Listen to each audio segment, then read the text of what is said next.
The second largest economy in Europe and a debt-ridden country on the brink of default, France and Greece are holding elections this Sunday in what can be the day that Europe reshapes its economic future. According to the latest polls, French socialist frontrunner Francois Hollande is 7 points ahead of his rival, President Nicolas Sarkozy. Hollande has openly rejected the current austerity trend that dominates Europe in favor of growth-oriented measures. The French elections are going to be a big game changer for Europe, probably for the world.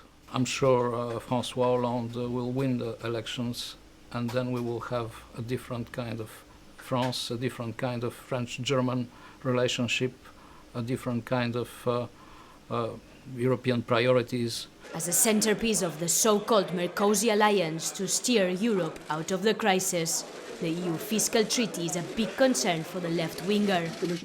Hollande believes it needs to be renegotiated.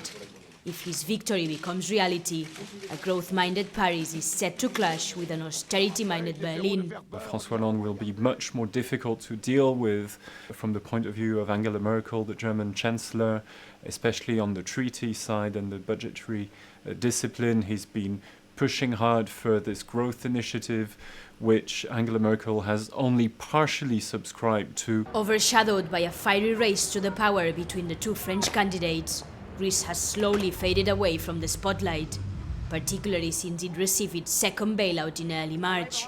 Experts believe that the strong guidance from the EU-IMF combo with Germany in the background make the Greek elections less relevant for the fate of the Eurozone, so the actual outcome of the Greek vote might be less relevant for the rest of Europe. Greece now is being administered from the outside by the EU and the IMF, you could argue almost directly by Germany.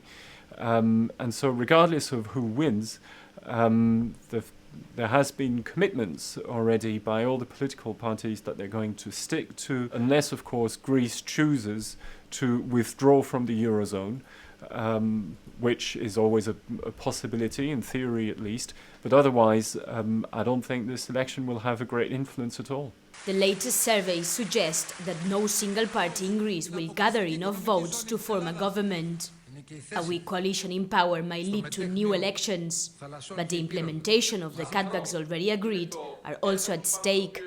Greece, I think, will hold elections in the worst possible time. The country is living through its worst crisis since World War II. I wouldn't be surprised if the extremes will gain ground. But at the same time, Greece has invented democracy, and I think that the majority of Greeks know perfectly well what Europe has done for them. With two summits coming up next month, the outcome of the French and Greek elections will shape up the agenda of policymakers in Brussels. Francois Hollande has said that the people of Europe are looking at France. He couldn't be more right. Laura Fernandez, UX TV.